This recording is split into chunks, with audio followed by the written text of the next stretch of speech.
Hello, Line Cook Nation. This is Ray DeLucci with the Line Cook Thoughts podcast. Hope everyone is doing well.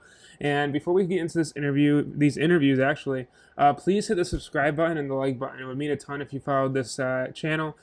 Just really starting the new year with these interviews where I'm talking to a bunch of different people in the industry and putting it into one episode surrounding a certain topic. And that's what this interview is about today. It's this new thing I'm doing with the show called Line Cook Nation Takes On. And for this series, it's going to be Imposter Syndrome. Now, Imposter Syndrome is something that I feel like everyone in food, or even everyone in general, faces at some point in their lives. But I think it's amplified in the food industry just due to the stress of the work, just kind of what we aspire to be, and everything involved with just how the food industry operates. So I'm really, really excited for you all to hear this. I want to say thank you to everyone involved in this video and who is willing to be a part of the interview. And I'm just so excited to share it. So please hit the subscribe button, please hit the like button, and feel free to comment if you've ever gone through any of Imposter Syndrome episodes in your career. I'm so grateful for everyone that is a part of this episode, and just want to say thank you so much for being a part of it. Before we begin, also, if you like to get official Line Cook Nation merchandise, go to linecookthoughts.com. That's linecookthoughts.com to get our official merchandise, and go to our official website, and also check us out on Instagram and Twitter at Line Cook Thoughts. And yeah, so excited to do this. So hope you all enjoy, and here we go. Awesome. Well, welcome back to the show. If you just want to reintroduce yourself again, that'd be great. Okay, I go by at Lady Line Cook on Instagram, and my name is Hannah Souza. I work as a sous chef in the Western U.S., and I make funny videos about kitchen life, and I published a memoir about working in the kitchen. And yeah, anything else? No, I think that's good. Definitely check Okay. out her Okay. videos. They're awesome. Her page is awesome on Instagram at Lady Line Cook. And yeah, thanks for talking about imposter syndrome with me. So, a few questions today. First up being, can you provide a specific example of having imposter syndrome and how you kind of faced it and dealt with it? It's kind of like it's like a daily thing. I think it's like it's kind of like every day I show up to work and I'm kind of like supposed to be in charge. Mm-hmm. And it was funny. I remember specifically, like, I feel like I got promoted kind of in March of last year. Is kind of this moment. It was like a slow and gradual. It wasn't like one day I got the promotion. It was kind of this over time. I just would get one more responsibility and then one more. And then suddenly I'm like covering for the executive chef on his day off and Yeah. on vacation and stuff. And so I just remember this one moment. It was like really early on. It was like March, and like there's this server, and I would joke with him all the time, like we always just use humor to get through our day, and he was really sarcastic and stuff, and I was like the one in charge, and it was kind of things were going crazy, and people were like not cooperating, and the server just looks at me and he's like, "So are you in charge?" And I was like, "I think so." But it was just I just remember that moment really clearly because it was kind of the first day where I really was in charge of like the way that the chef had scheduled me to basically float on his days off. So I worked from like 12 to 8, which is like when it's busy. And like, because before I would just kind of be the closer. I would come in, I would work dinner service and then close. Like that was kind of what I did most of the time. But switching me to those float shifts where because he wanted me to like be in charge throughout most of the day. And that was kind of the first time he'd scheduled me for that. And just being like, having someone actually be like, "So are you in charge?" And maybe like, "Oh my god, like am I?" Like I should not be in charge of anything. Like what the heck, I'm the youngest, I'm so new to this, I have no schooling in this, like what the heck, like what am I doing? I don't have the personality for this, like just all this stuff. And like just to see how far I've come from then, which was like, I don't know, like 10 months ago, to now where I'm like, it's interesting because I still have the same thoughts of like, oh my god, why am I in charge? How did I end up here?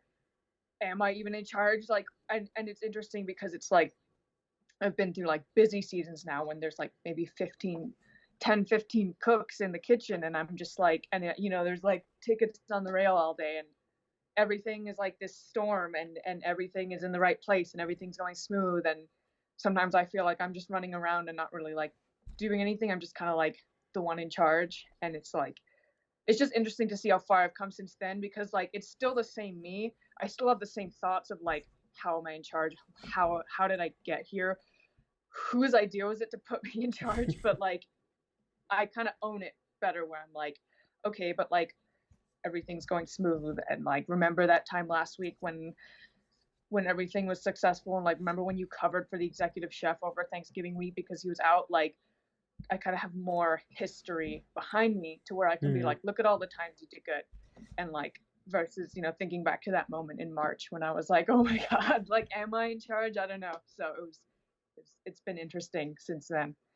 Yeah, no, well, thank you for sharing that. Kind of going into kind of going into that a little bit is why do you think we in food experience imposter syndrome? Why do you think it affects people in food so much? I I really think it can affect a lot of people in a lot of different fields. I feel like especially young people in general. Like I think um, just in general, I think it happens because like it's like your first job, or your Mm-hmm. first maybe your first job that's not it's not just like a college part-time job, because I've had other jobs before the kitchen where it's just kind of like a high school job or a college summer job or whatever, and I didn't look to progress. And the ski industry job and then the kitchen are kind of my first. And it's interesting because I experienced the same feelings at the ski industry job, and it's like the same me and the same feelings but in the kitchen. But I think in food it's common, um just because like there's so much going on and it's so fast paced, and there's like the people that you have to please with your food Mm-hmm. who like expect you to be this like professional, like trained chef. Like even I'll tell people like, oh, I work at such and such restaurant, I'm the sous chef there, and people will be like, oh, like so you're trained, like where did you study culinary? And I'm just like, I didn't. I Mm-hmm. walked in there because I needed a summer job 2.5 years ago, and I stuck around, and I'm the only one who stuck around, and now I just somehow cover for the executive chef when he's not there. Like I don't know how it happened. Like I feel like with the kitchen there's like no barriers to entry. I think that's specifically in food compared to like other fields. Like there's no barrier to entry. Like you can be from nowhere and just like start, and then all of a sudden you're like, if you have the hard work and the drive and you stick around long enough. And like that's kind of one of the biggest thoughts for me is like, oh, like I only got promoted because I stuck around long enough, or Mm-hmm. I was in the right place at the right time. Like when I walked into that building, they were hiring mainline, hotline cooks, and the grill cook quit like as soon as I got, as pretty much when I started. And it was just kind of like luck and like right place at the right time kind of feeling. Mm-hmm. And I'm kind of like, man, like, because I see other people come in same as me, like young, little experience, but then they get put on like prep or whatever. And sometimes that's feeling like, oh, I only got my position because I was in the right place at the right time, and then I stuck around long enough, and all these thoughts. But then it's kind of like, I don't know, like it doesn't make sense in a business way to like promote someone who they didn't believe in. So it's like obviously if they've put me somewhat in charge, like they saw something that even Yeah. I don't see. So yeah. No, I think that's definitely a fair point. And kind of riffing off that a little bit, the thought of anxiety is worrying about the future, things that could happen. Has there, for me, like I think one of the biggest phrases is like we hurt ourselves more in worry than in the actual reality of what actually happens. Yeah, that's so true. Do you have Yeah. like an example of that where maybe you worried about something and then it came to fruition and it was actually wasn't as bad as maybe you thought it was going to be? I feel like this is like a common thing for me. Like Same for me too, like just so you know. I'll worry about like having to defend myself. Like for example, like if I stay overtime, I come up with this scenario in my head about how I have to like explain why I stayed on overtime. And then the next day comes and like no one even asks me about it. They trust my decision making, and they see that I did whatever I did the day before, Hmm. and I don't have to defend myself. Even though in my head I came up with this whole scenario about, okay, like if they ask, I'm gonna say this, and this is how I'm gonna defend myself, and this is my ammo and my like defense and my quiver of arrows, and these are the tools that I'm gonna have in my defense. So when they question my decisions, I have all these, and then they never ask because they put me in a leadership position because they trust my decision making, and they're not gonna question everything. So it's interesting to see like all these scenarios that I come up with where I have to like defend myself, and then I never do because they trust me. So it's just interesting, and that's 100% like imposter syndrome, like you thinking that you always have to defend yourself when Mm-hmm. in reality, like, no, they trust you more than you trust yourself. So just like know that. Yeah. That's like something that I've been learning like a lot. And it's still like it still comes in, but at least now when I have those thoughts of like, oh, I have to defend myself, I'm like, I probably won't. Yeah. And then I never do. So it's like it's interesting just to kind of see or like catch myself being like, you're not gonna have to defend yourself. Like they trust you. Like don't worry about that. So it's been getting like better since then. Awesome. Last question for you.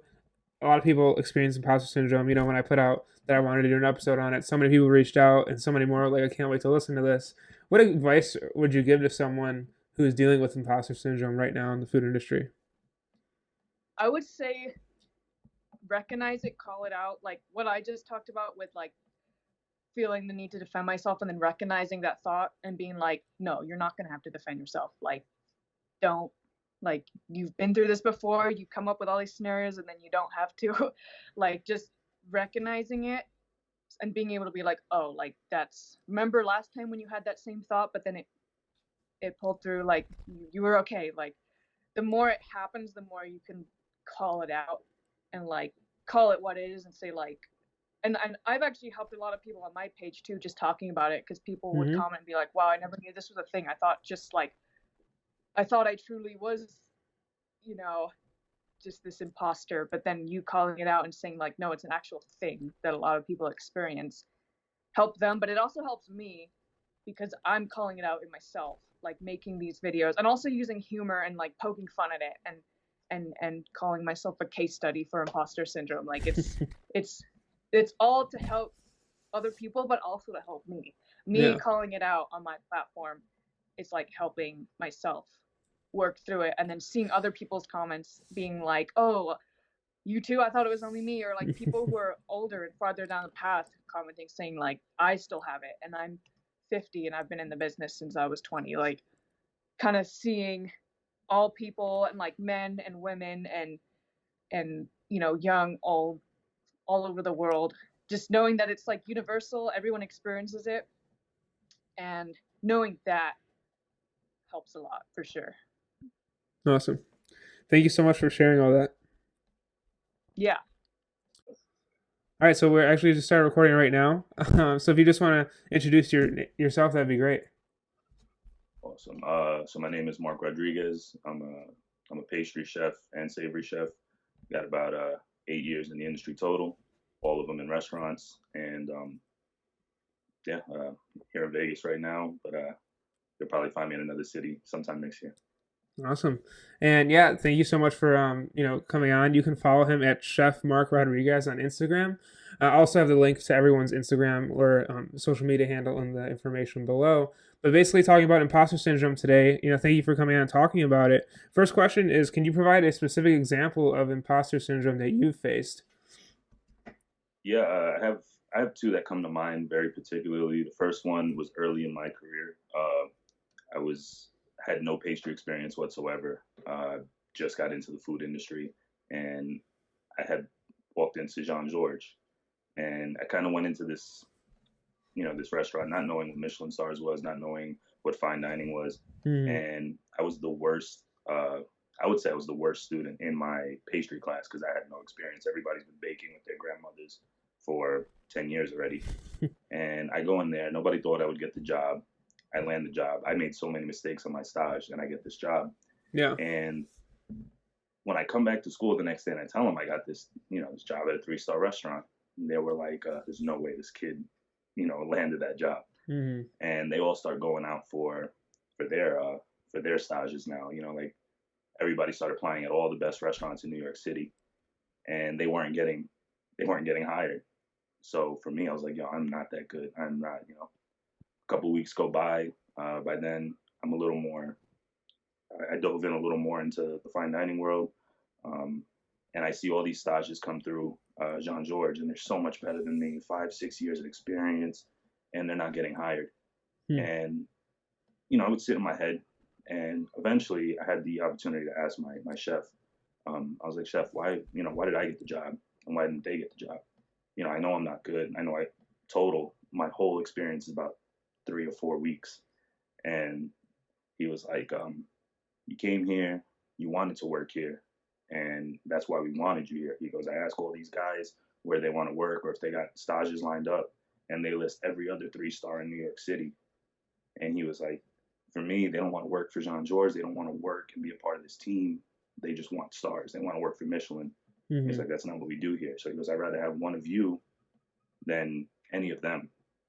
He's like, you wanted to be here. You belong here. And it kind of took that weight off my shoulders because I was like, man, they're going to fire me any second. They're just filling a space. And they never gave me this, like the culture there was never one that gave me any of this feeling that I should have, like that I should be scared. They were all nice to me. They all taught me when I was doing things wrong. They stopped me. They showed me how to do it. But for me, I was like, man, it's another mistake. They're going to fire you soon. They're going to fire you. And it just sits on you. But after that talk with the chef, and he was like, you're good, bro. You're doing fine. Like, chill out. He goes, I know what you're going through. Like, just relax. And the next day, my sous chef, Chef Selena Rello, one of the best sous chefs I've ever had, she was like, Mark, come on, I'm gonna work with you more so you feel like part of this team. And she told me how to work faster, how to work cleaner, more about professionalism. It was very, very much driving me. And she was like, you belong here. I wanted you here. We all wanted you here. We like who you are. Like, you need to get confident. You need to grow up already. And after that, like, the imposter syndrome went away a little bit, the self-doubt. Like, I know I wasn't good, but I know I'm working hard to get there. And eventually, like, it went away, like you feel like you belong. And when you see somebody else come in and they have the same feelings, you can recognize it. You see like, yo, like, I know you're nervous. Don't be nervous. Like, let's do this together. And you see that's the imposter syndrome kind of fading from you, and you're trying to help somebody like shake theirs as well. So that was one that really stood out early in my career. Another one was just I was working at this very busy restaurant in New York City later in my career, and Daniel Hum was coming in. This is my first time on the savory line, and he had just won the best restaurant in the world on the San Pellegrino's list. He's got all these stars and all these James Beard accolades, and I'm like, damn, he's coming here, and I gotta cook. I gotta cook for him. I was starters cook at the time, so I was like, I know he's gonna get 3 things off my board, and I was nervous. My chef saw I was nervous. He's like, what are you crying about? Like, what are you nervous about? I'm like, you're a cook, just cook, man. He goes, you're fine. He's not going to come in here and berate you. And I was like, but he's the best chef in the world. I should just, when it happens, you come do the plate. And he was like, no, not at all. Every 10 minutes, it felt like he was saying VIP for Daniel Hum. And I was getting nervous. He was like, Mark, you got to plate it. So I'm plating. After about 4 hours, I'm like, yo, there's no way this guy's eating this many starters for 4 hours. At the end of the night, after me like shaking that fear and that nervousness and that self-doubt that I can't cook for this guy, the chef was like, yeah, he canceled his reservation. You reschedule for next week. I just wanted you to know, like, we had to kind of force the ball into your hands. You had to take a game-winning shot over and over and over to shake that fear.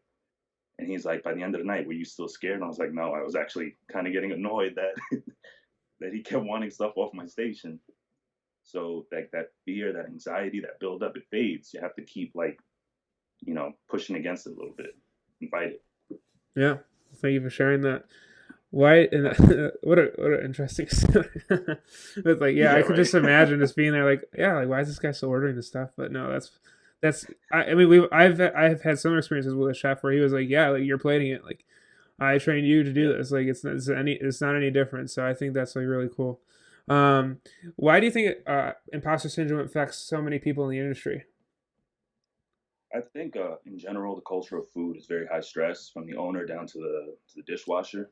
If you're an owner, you're barely making profit. Profit margins are slim, so you get you see anxiety and like whether you're in restaurants, catering, self-employment like private chefs, or if you're in events, like you're a cake decorator and stuff. That seems like a lot more weight on your shoulders. Because I think the industry kind of stands on this, the foundations of imposter syndrome. It's anxiety, it's perfectionism, it's fear of failure, self-doubt. So like anxiety, for instance, man, I don't think I ordered enough produce yesterday, and I hope my mise last. It's 400 covers. Or it could be, we're cooking for this food critic, What if we get bad stars because he mentions the dish that came off of my plate, off of my station? Like, Mm-hmm. imagine getting a New York Times review and he says the fish sucked and you cooked the fish, and unfortunately that's kind of what goes through your head in anxiety, perfectionism, and especially in like the fine dining circuits, whether it's Michelin, whether it's James Beard, whether it's just private hotel.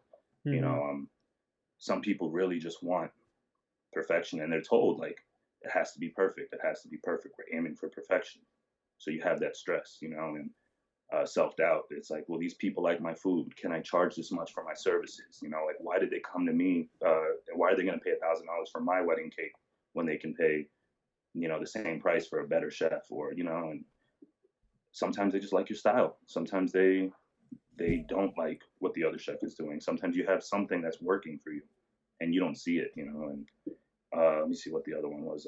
Fear of failure. Right? Like, Mm-hmm. everybody's so scared to fail because they think the restaurant hates you or the team hates you, or like, oh, food got kicked back. I guarantee you a chef like Grant Achatz failed to make that balloon float 100 times before it floated and it became his signature. I guarantee you a famous restaurant that you've tried, or I don't know, the Fat Duck, these molecular places, they have to fail 1,000 times Mm-hmm. before they succeed and give you the dish that you think was just done in one time, one shot. So those four things, people are afraid of anxiety, afraid of, or very rooted in perfectionism, all that stuff. I think it's the reason that we deal with it so much, so high stress. Those are the things that are always drilled into your head. And by the time you become a veteran cook, you're kind of just like surrounded by it. You're surrounded by that self doubt. You're surrounded by that imposter syndrome. It's not a diagnosed sickness. It's not a medically treated sickness. It's a mental game. And a lot of times, you're scared. You're very nervous, very high stress. A lot of these guys go to alcohol. A lot of these guys don't think they can lead. They quit jobs because of it. They don't know. They don't feel like they're worthy of leading the cooks around them. Yeah. And it's not a good feeling, but it's very much all over our industry. Yeah. Yeah, well, I totally agree. I think it definitely is all over our industry, and it's everything you said. So you did a really great job of breaking it down. That I love the idea. Not love the idea, but I think it was very smart to be like the same pillars that can make us successful also lead into this imposter syndrome. So, Exactly. what is there? Thinking about the idea that it's often we suffer more in imagination than reality. Have you ever had an instance where you were anxious about something and then it came to fruition and it wasn't actually that bad? Situationally, none of the things that I was anxious about happened the way you thought it would happen. Yeah. You know what I mean? Like, situationally, it's so, we blow it so out of proportion. Yep. I think over time, if you allow your self doubt or your imposter syndrome to just kind of fester, eventually it does affect the team. Like, Hmm. I was a sous chef in California for a really, really important chef. So I was scared. I was like, yo, anything I do wrong, reflects poorly on him and reflects poorly on me. I also didn't want to come in. I was hired as a sous chef. I wasn't promoted to sous chef within. Um, so for me, I was like, man, I don't belong. I don't belong here, and it kept me quiet. Like, they Mm. were very, all my peers were from the restaurant I met with, and they had come from this restaurant, which was like, for me, I consider it like the Noma of America. They're always fermenting. They're always doing all this crazy stuff. So if they have all this knowledge in fermentation, and I come from these classically French restaurants, like, I don't feel like I should be in their conversations. And unfortunately, me being quiet, me staying shut through these meetings, I think was my imposter syndrome festering. Like, they're like, yo, what is this guy doing? Like, for me, they're probably going, what is this guy doing here if he's not going to talk? He's that's how nervous I was. That's how much it let it affect me. But eventually, I talked with one of my peers. I was like, look, man, I'm nervous. I don't feel like I can bring to you guys what you think I can.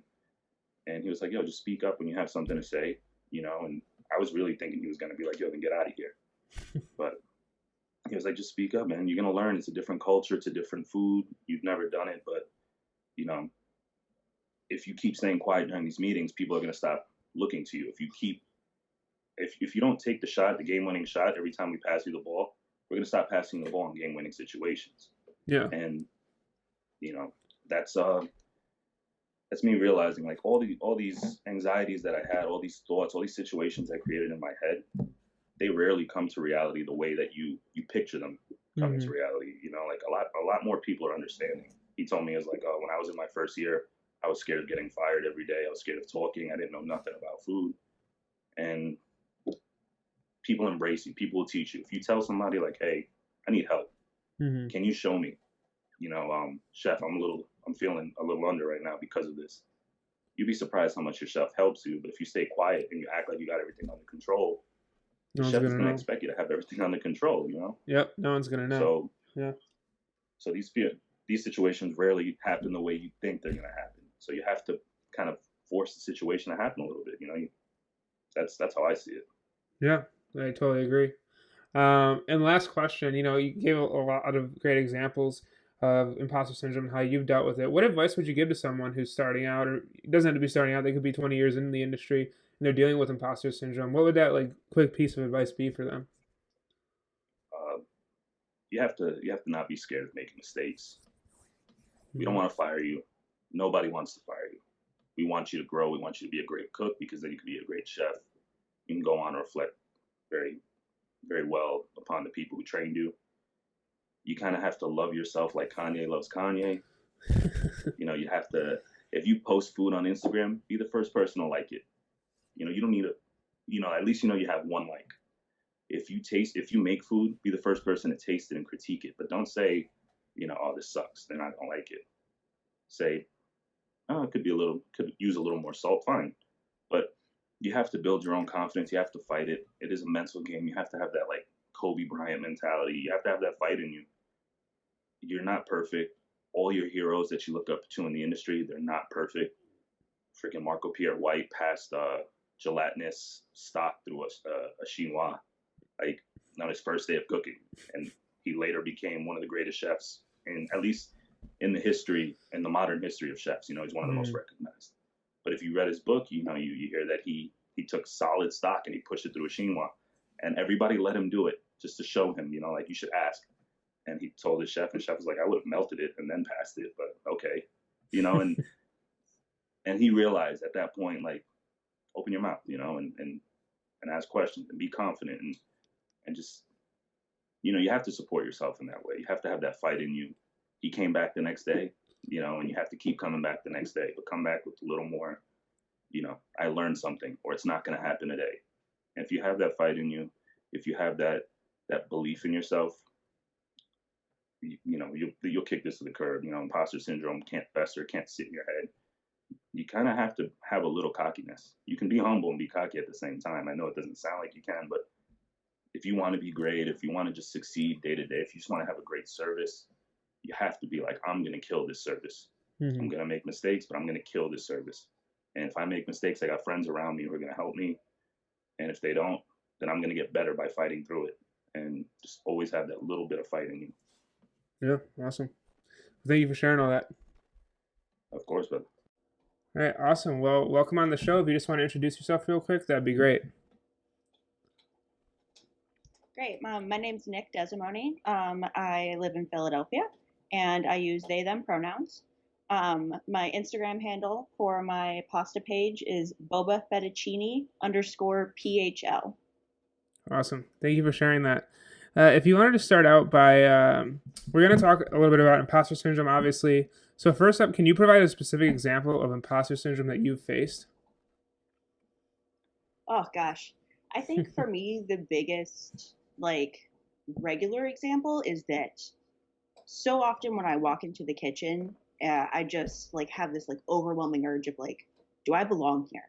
Did I earn this?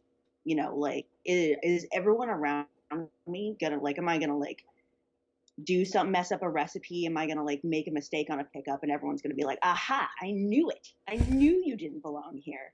And so it's like every day I walk in and I'm like, oh man, today's the day where I'm gonna they're gonna ask me about some obscure technique or tell me to make some dish somehow for some reason that I've never heard of, and then I'm gonna be exposed. So I feel that way a lot. at work, just like in my day-to-day sort of life. All right. Well, thank you for sharing that. And a lot of people face imposter syndrome in the industry. It's something that I talk to people a ton. That's why I'm doing a podcast about it. So, why do you think it affects so many people in food? I mean, there's so many reasons. I mean, personally, like I am a trans person, I'm a gay person. So I think for a lot of people who hold marginalized identities, we have to work harder to prove that we do belong where we are. And I think it's so prevalent because there's just like so much bias and discrimination that we face in our lives all the time and at work that like you can't help but internalize some of those things, like Mm-hmm. as somebody who is like often perceived as a woman and, I face like a lot of issues around gender in the kitchen. I mean, just in life in general. Um, I think it's really common for other people who have like similar identities to me to feel like that we have to work even harder. We have to, be better. I have to be faster. I have to come earlier and stay later. Like, I think it's super common for a lot of people who maybe don't have a lot of the societal privileges, um, to feel like that they have to prove themselves more. And like, a thing that I love about the kitchen and like professional kitchens in general is like, it's so much of like an island of misfit toys kind of vibe so much of the time. Like Mm-hmm. what I love about the kitchen is that it's just kind of like, whoever you see somebody being like, yeah, I've got a face tattoo. You generally don't see that in an office, but like in a kitchen, if you can like work hard and like produce, like, I don't care if you have a face tattoo, like that's not a barrier to success. Yeah. No, I totally agree. And yeah, you bring up that like an important aspect of the industry where there's all these preset notions, and I think that's a big part of what makes the industry so difficult and why imposter syndrome affects so many is like this everything. There's almost like this feeling that things need to stay the same and things can't change. And at least in my opinion, the restaurant industry is very slow to evolve and very slow to embrace change. So I definitely hear what you're saying on that front. Yeah. So then next up, just going into this idea that we suffer more in imagination than reality. The idea that we worry often about things that end up not being as bad. Yeah. Do you remember a specific time where maybe you were worried about something and then it ended up not really being as bad when that thing came to fruition or passed? I struggle with that all the time. And like the most insidious thing about anxiety is that like your anxiety brain is this like dumb bitch that's always trying to tell you that like they're just telling you lies 99% of the time. It's Yeah. like that 1% where they're right that is just like the worst part of it all. So I made an ordering error at work that I moved a decimal point while ordering 25-year age Parmigiano Reggiano cheese, Uh. which is an expensive product. Yes. So instead of ordering 10 pounds, I had ordered 100, which increased the price like significantly. And I was like, I'm going to get fired. This is so much money. Like, I'm just going to I'm going to just lose it. And Mm-hmm. so I like went to the chef and I was like, oh, hey, I think that we maybe have like maybe a little bit extra Parmesan in the walk-in. He was like, oh, okay. And I was like, what if we just like ran like a cacio e pepe special? And then he saw how much we had and he was like, oh, you ordered so much. It's great. We don't have to order it now. It's a hard cheese. Like, we're good for a while. And I was like, I thought I was going to get fired. And now chef is like, way to take the initiative. Order a little bit of extra cheese so I don't have to worry about it. And I was like, I literally was like, I'm like looking at culinary agents in the bathroom before having this conversation with him because I was like, I need to tighten up my resume. I'm going to get fired. Yeah, no, that is awesome. That's a good story. Just like, oh yeah, no, totally. Like, great job for taking the initiative to do that. No worries at all. Like, throwing around a couple extra $1,000 worth of cheese, whatever. Yeah, it's like we almost sabotage ourselves to be unhappy or to worry. I know I do this myself a ton. I struggle with anxiety and taking mental health more seriously the past few years. But yeah, we often self sabotage more than like they're like. I feel like a lot of people, myself included, might mess up at work and we think, oh, we're gonna get fired, or my boss thinks I'm so stupid. And in reality, your boss is probably worried about the family they have, or your boss is probably worried Yeah. about like the bills they have to pay, or the position open that is not yours. Like, no one wants to fire you, so it's like I get it. Yeah. I've spent whole shifts beating myself up over an error that I made in Mm-hmm. prep before service starts. And then, at the cigarette after service, I'm like, chef, I'm really sorry. And he was just like, what? What are you talking about? Who are you? What's happening? And I'm not aware of that at all. I'm like, oh, I just spent the last 10 hours just agonizing over something that didn't even register to anyone else but me. Yep. That's totally me. And then the last question is, talking about imposter syndrome, what advice, if any, do you have or would you give to someone who's dealing with it? Because a lot of people are struggling right now. It could be that they left the restaurant industry to go into a different sector of food. They might have left food entirely, or they might have just started. So, what advice would you give someone with imposter syndrome? I mean, I feel like a lot of people always just like focus on your accomplishments, stay positive. But like if I could do that, this wouldn't be an issue. What has helped me is that like, nobody really gives a shit about you as Mm-hmm. much as you do. And like that sounds negative, but it's really true. Like nobody really cares that everyone's really focused on themselves. Like Yeah. when it's the little like nobody gives a shit about you, which is incredibly liberating. Yeah. And there's just like everyone's just doing the exact same thing you are. Like I'm sitting here agonizing over an improperly cooked egg on a brunch service where we just did 400 covers, and I'm worried that the person next to me is judging me for that, or that my boss saw it, and he has spent the entire fucking day worried about that steak that came back on table 32. He didn't even notice the eggs that I was putting out. Like Mm-hmm. everybody feels that way. Nobody knows what the fuck they're doing, and nobody cares about Yeah. your small mistakes. Like you're always going to be your own worst critic. And I think it's important also, like I tend to really agonize over what is unsaid, Mm-hmm. and just being like, oh, if somebody is mad at me or just like thinks I don't belong here, I can tell that they're thinking that. But like listen to people when they talk to you. If you're getting praise, if you're being told that you're doing a good job, if you're performing at a similar amount to your coworkers, like that is the validation. It's hard to not have that confirmation bias of like I did 100 things good today and one thing wrong, and Mm-hmm. just really try to focus on that. Like, if people are telling you that you've done well or like telling you they appreciate your work, or I mean, I know it's not very common in kitchens, but even like with your coworkers, like focus on the praise that you're getting. Like people generally will tell you whether or not you're doing a good job, whether directly or indirectly. And also, like I said, they probably just don't really care. Yeah. Yeah. Awesome. Well, totally agree with all that, and thank you so much for sharing it. All right. Well, welcome to the show. If you just want to start out by introducing yourself, that'd be great. All right, my name is Brandy Stokes. I am a line cook in Raleigh, North Carolina. Been cooking for about 3, 4 years now.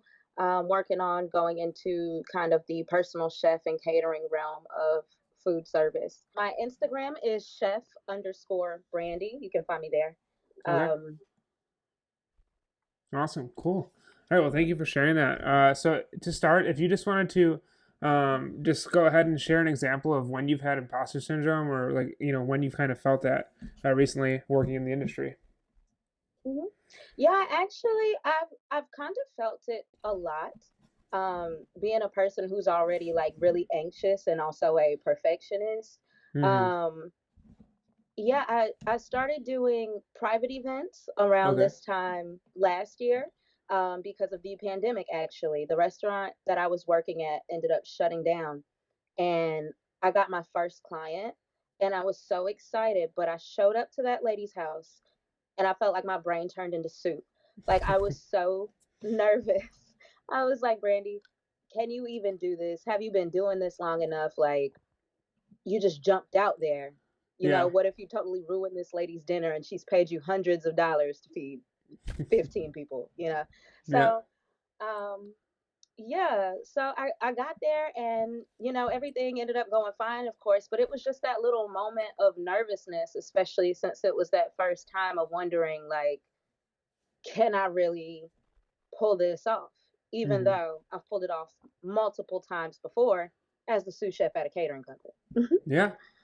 No, I mean, I definitely get that. It's that story all the time. Even though you've done it before, and even though you've done it multiple times, there's always going to be that self doubt voice in your head that's like, oh man, am I going to be able to do this? And then obviously, you pull through. But, I think that's a big theme in the restaurant industry. And just kind of wondering your take on why you think people in the restaurant or food industry experience it so much, this imposter syndrome that so many people face.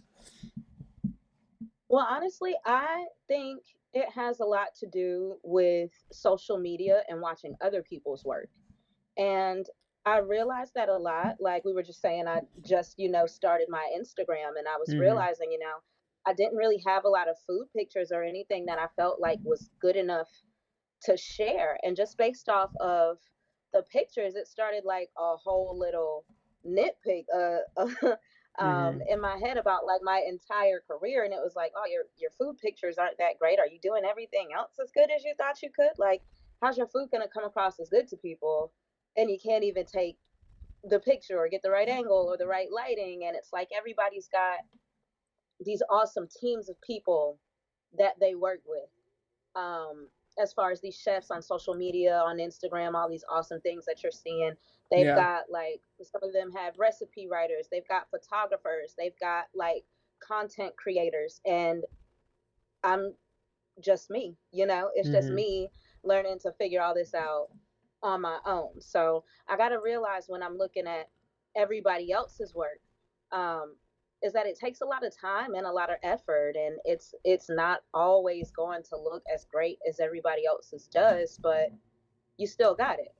Yeah. No, I mean, I totally agree with like the time and everything. Like I've been doing this for 3 years, and it's just like building it up, doing it, making sure to contact people, making sure to reach out to people, make content. Like it does take time, especially if you're trying to build it yourself. So I totally can relate to that. So we talked a little bit about imposter syndrome, but this idea that we suffer more in imagination than reality, that we often worry that we worry about the worst possible outcome. Like it's like that whole idea of like you Google search something when you feel sick or whatever, and you think of like the worst possible thing. You ever Yeah. did you ever feel that in the restaurant or food industry? Like, can you think of a time where you were worried about something, you were like, oh my god, it's gonna be worst case scenario, and then it came to pass, and you're just like, oh, it wasn't that bad. Yeah, actually, this was, I want to say like last year. Um, I was the saute cook at a very popular restaurant here in Raleigh, and I hadn't ever worked saute anywhere before. Mm-hmm. Like we said, I'm fairly new in my career, so getting stations down and everything. I was just Yep. starting to learn saute, and there was a guy who needed a weekend off, but we were super short staffed, and they just threw it at me. They were like, "Hey, we need you to learn saute in like 2 days." Now, this is a place where we're doing like 300 covers on the weekend, and I'm nervous because they're asking me to do it on a Friday or a Saturday. I've Yep. never done it anywhere before, and I was like, oh my God, I'm gonna drown. I'm gonna burn myself. I'm gonna burn everyone's food. Their prawns are gonna be undercooked. I'm gonna kill someone and give them food poisoning. Like, I was just so nervous for literally absolutely no reason. Like, I thought my ticket times would be super long. I thought I'd be like sweating, trying to play, can't find stuff, like Mm-hmm. not having fluidity on my station. But honestly, it went great. It was my first night ever on a saute. I remember specifically we did 224 covers, and I crushed it. And it's honestly just about confidence and knowing that if you cook, then you cook. Yeah. Yeah. No, I mean I totally agree. It's just like that idea, like you like you said before, you've done this, you can do this, you're training to do this. So like, why wouldn't you be able to? So yeah, I love that. Exactly.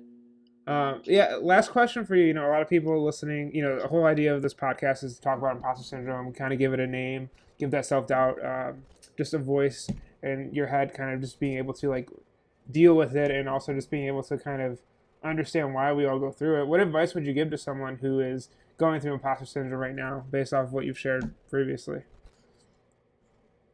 The advice that I would give to someone would be to remember all the things that you do well and all the times that you thought that whatever you were doing was going to be an absolute dumpster fire, and it ended up being great. Mm-hmm. Because honestly, it's really just you're in your own head, and you can think yourself right back out of it. So Yeah. honestly, just trying to stay positive and realizing what your strengths are, and like I said, realizing that what you do is what you do. You get paid to do it. um, you've been trained to do it. You do it every day almost. So why would it be different this time? Yeah. No. Well, thank you for sharing all that. Of Awesome. course. And welcome to the show. If you just want to start by introducing yourself, that'd be great. Hey, I am Chef Devin Jarman. You can find me on Instagram. It's _yes.chef_. I personally do private chef, catering, small events, stuff like that. And then I also own and operate a hot sauce company here in Charleston, South Carolina. Awesome. Well, thank you for sharing that, and be sure to check out her Instagram. If you could start by just kind of providing an example of imposter syndrome you faced in your career. Um, you know, when I think about it, and I tried to like simplify it's like one thing over the other, but honestly, I think it creeps up on me regularly. You kind of have to like talk yourself out of it. I remember when I had first got like an executive position, I had left an old job to obtain like a better position. A lot of people do that. But one of the old sous chefs that I had decided to like message me and be like, I've seen you peel potatoes, like you're nothing, like da da da. Just Wow. something to just kind of like, dig in. And so it's one of those things where it's silly, but it creeps Mm-hmm. up on you because that little bit of insecurity is still there where you're like, yeah, you're right. I probably don't deserve it. Like I'm not perfect. Yeah. Um, that was one of those instances that I probably won't forget just because of how moronic it really was. Like it kind of, you got to sit there and center yourself and be like, look, that was a reflection of him. It had nothing to do with me. Mm-hmm. It was like he's upset because he's not an executive or whatever the case is, and that has to do with their decisions, not yours. Yeah. So a lot of times that's like the best approach in my opinion for that. But Awesome. Well, thank you for sharing that. And kind of going into that next bit is, why do you think it affects so many people in the industry, this imposter syndrome that so many people get in food? I think that part of the problem with that is that the industry is so competitive and often a way for people to kind of keep you in your place, don't get too big for your britches, is to kind of plant those little seeds of doubt. Um, knowing good and well that nobody's perfect. Like we've all made mistakes. Some of the best Mm-hmm. chefs I know have done silly, absolutely silly things. And so again, that's one of those things you got to remind yourself, that you're not perfect. No one else is. Give yourself that grace and give others that grace, right? Yep. But I think for sure the competitiveness in the industry itself is what can be pretty toxic and invoke that kind of behavior. Yeah, no, I totally agree. And kind of going into this idea of, imposter syndrome is based a lot on anxiety, future thinking, or maybe just like thinking what others think about you. You shared that example earlier about the chef messaging you in a very, in that inappropriate way. But do you have an example of maybe something where you were anxious about it, you were worried about it, and when it actually happened, it like wasn't nearly as bad as you thought it would be? Hmm. Um, yes. So I did a tasting for a job thinking that I mean I wanted this higher position. This place had won like best new restaurant, Mm-hmm. yada yada. So I got pretty nervous. Spent all this time building this whole menu to do the tasting for them. I show up and they didn't get any of the ingredients. You know what I mean? Like I sent it to them in time, yada yada. They're like, yeah, we didn't get any of that stuff. So at first I panicked. I'm like, oh my Mm-hmm. god, like you know what I mean? Like I'm gonna screw this all up. This is like Chef Jamie Lynch here. Like I can't do anything right. And that was where that imposter syndrome kind of comes in. Where it's like, if I don't have my ingredients, am I gonna be able to do this? Well, I kind of, like I said, you center yourself. You kind of observe the room. You take it in and you go, well, I'm going to make the best out of this. And I said, screw it. I'm just going to do a tasting with whatever I see in this walk-in. Yeah. And it ended up turning out really good. They made an offer. Nice. Congrats. And it was kind of like this whole for nothing, basically, because if you can cook, if you can do what you do, then Mm-hmm. it shouldn't be a problem, Yeah. but that anxiety kicks in where you're like, I made this plan and it was supposed to go exactly this way, and then it doesn't. Mm-hmm. Yep. So it's kind of like you prepare for the worst, hope for the best, right? Totally. Totally. And last question, you kind of actually given some insight into this, but the just any advice you would give to anyone who deals with imposter syndrome. Obviously, you have been in leadership positions and you've shared that, but what advice would you give to someone who maybe is about to step into that position or is in that position now and is kind of feeling that way that they don't belong or they don't deserve it? Um, I would say just write down everything. So, I mean, the good stuff that you do for the day and also the bad. I actually picked this up the other day. It's from Chef Philip Spear. It's a Mies journal. Hmm. Yeah, I've seen In that. this journal, it's pretty cool because it basically gives you an opportunity to reflect on your day. You checked in with somebody you cared about, so you did the important things. But you get to kind of notate like, hey, I maybe shouldn't have said that the way I Mm-hmm. said it to that person. Um, and when you put it down like that, it kind of gives you an opportunity to be like, look, I either do better, um, or I don't, right? And it puts it right there in your face. So you Yeah. got to make a choice. So that's one opportunity, but also the good stuff, remembering that it's not all stress, right? Like you we're in this industry for a reason, Mm-hmm. because you care and you love what you do. So write the good stuff down, write down the compliments. I think that's really, really important. Yeah. Awesome. Well, thank you so much for sharing all that. Yeah, absolutely. So there you have the episode. Line Cook Nation takes on imposter syndrome. Thank you all so much once again for tuning into this week's episode. Please hit the subscribe button, hit the like button, share this with your friends if they're in the food industry or if they're dealing with imposter syndrome. And I'll see you on next week's podcast episode, which will definitely be part 2 of the imposter syndrome series. So thank you all so much and have a good week.